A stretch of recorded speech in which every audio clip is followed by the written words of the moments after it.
Welcome to Jai N cooking. ಇವತ್ತು ಬೆಂಡೆಕಾಯಿಯನ್ನು ತಗೊಂಡಿದ್ದೇನೆ. ಫ್ರೆಶ್ ಆಗಿರುವಂಥ ಬೆಂಡೆಕಾಯಿ, ಇದು ಎಳೆದಾಗಿರುವಂಥದ್ದು. ನಾನು 3/4 kg ಆಗುವಷ್ಟು ತಗೊಂಡಿದ್ದೇನೆ. ಇದರಲ್ಲಿ ಒಂದು ರೆಸಿಪಿ ಮಾಡಿ ತೋರಿಸ್ತಾ ಇದ್ದೇನೆ. ಸಬ್ಸ್ಕ್ರೈಬ್ ಮಾಡದೆ ನೋಡುವವರು ಸಬ್ಸ್ಕ್ರೈಬ್ ಮಾಡ್ಕೊಳ್ಳಿ, ನಿಮ್ಮ ಫ್ರೆಂಡ್ಸ್ ಫ್ಯಾಮಿಲಿಗೆ ಶೇರ್ ಮಾಡಿ. ಹೀಗೆ ಚಿಕ್ಕದಾಗಿ ಕಟ್ ಮಾಡ್ಕೊಳ್ಬೇಕು. ಬೆಂಡೆಕಾಯಿಯನ್ನು ಮೊದಲು ನೀಟಾಗಿ ತೊಳೆದು ನೀರೆಲ್ಲ ತೆಗೆದಿಟ್ಕೊಳ್ಬೇಕು. ನೀರೆಲ್ಲ ಆರಿದ ನಂತರ ಈ ರೀತಿಯಾಗಿ ಸಣ್ಣ ಸಣ್ಣದಾಗಿ ಕಟ್ ಮಾಡಿಕೊಳ್ಬೇಕು.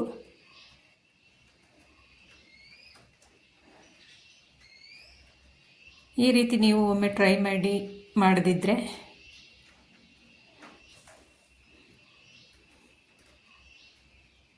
ನಾನು ಎಲ್ಲ ಬೆಂಡೆಕಾಯಿಯನ್ನು ಇದೇ ರೀತಿ ಚಿಕ್ಕದಾಗಿ ಕಟ್ ಮಾಡ್ಕೊಳ್ತಿದ್ದೇನೆ. ನೀವು ಬೇಕಾದರೆ ಉದ್ದುದ್ದಾಗಿ ಬೇಕಾದರೂ ಕಟ್ ಮಾಡ್ಕೊಳ್ಬೋದು. ಫೈನಲಿ ನೋಡಿ, ಈ ರೀತಿ ಎಲ್ಲವೂ ಪೀಸಸ್ ಆಗಿದೆ. ಬೆಂಡೆಕಾಯಿಯನ್ನು ಎಲ್ಲವನ್ನು ಇದೇ ರೀತಿ ಕಟ್ ಮಾಡ್ಕೊಂಡಿದ್ದೇನೆ. ಇವಾಗ ಒಂದು ಕುಕ್ಕಿಂಗ್ ಪಾತ್ರೆ ಇಟ್ಟು ಇದಕ್ಕೆ 4 ಚಮಚದಷ್ಟು ಎಣ್ಣೆಯನ್ನು ಹಾಕ್ಕೊಂಡಿದ್ದೇನೆ, ಕುಕ್ಕಿಂಗ್ ಆಯಿಲ್. ಒಂದು ಕಟ್ ಮಾಡಿರುವಂತಹ ನೀರುಳ್ಳಿಯನ್ನು ಸಹ ಹಾಕ್ಕೊಂಡಿದ್ದೇನೆ.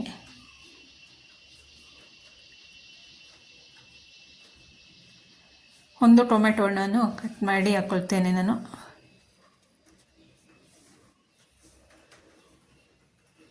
ನೀರುಳ್ಳಿ ಟೊಮೆಟೊ ಸ್ವಲ್ಪ ಎಣ್ಣೆಯಲ್ಲೇ ಫ್ರೈ ಆಗಬೇಕು. ಕರಿಬೇವಿನ ಎಲೆಯನ್ನು ಸಹ ಹಾಕ್ಕೊಳ್ತೇನೆ ನಾನು.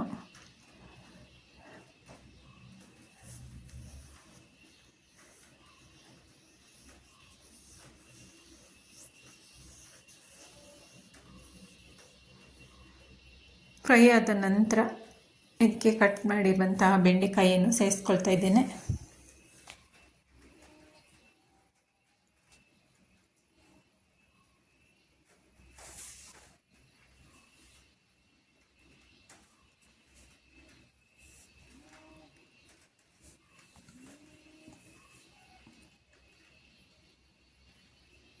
ಇದಕ್ಕೆ ನಾನು ಒಂದು ಆಲೂಗೆಡ್ಡೆಯನ್ನು ಸಿಪ್ಪೆ ತೆಗೆದು ಸಣ್ಣದಾಗಿ ಕಟ್ ಮಾಡಿ ವಾಶ್ ಮಾಡಿ ಹಾಕ್ಕೊಳ್ತಾ ಇದ್ದೇನೆ. ನೀವು ಒಮ್ಮೆ ಈ ರೀತಿ ಟ್ರೈ ಮಾಡಿ ನೋಡಿ, ಸಿಂಪಲ್ ಆ್ಯಂಡ್ ಟೇಸ್ಟಿಯಾಗಿ ಬರುತ್ತೆ.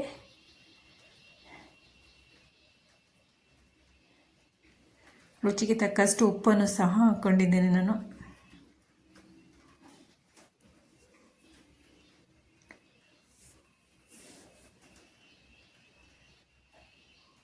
ಚಿಲ್ಲಿ ಪೌಡರನ್ನು ಹಾಕ್ಕೊಂಡಿದ್ದೇನೆ ನಾನು.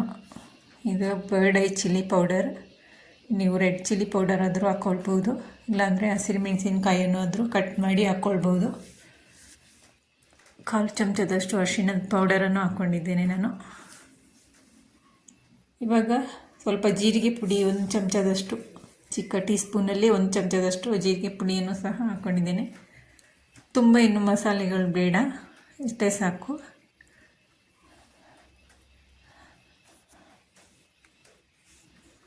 ಎಲ್ಲವನ್ನು ನೀಟಾಗಿ ಮಿಕ್ಸ್ ಮಾಡಬೇಕು.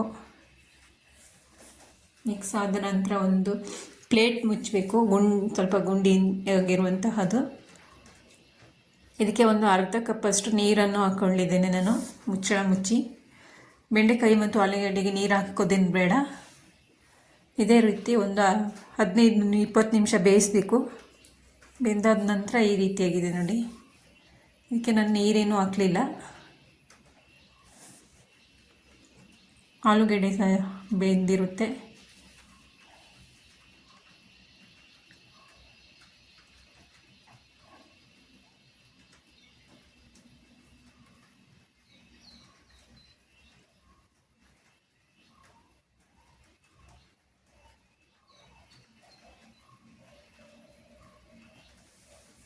ಇದಕ್ಕೆ ಅರ್ಧ ನಿಂಬೆ ರಸವನ್ನು ಸಹ ಸೇರಿಸ್ಕೊಳ್ತಾ ಇದ್ದೇನೆ.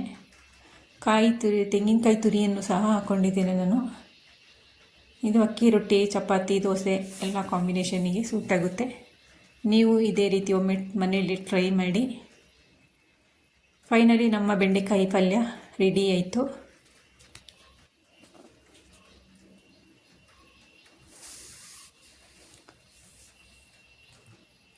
Thank you for watching. ಎಲ್ಲರಿಗೂ ಬಾಯ್.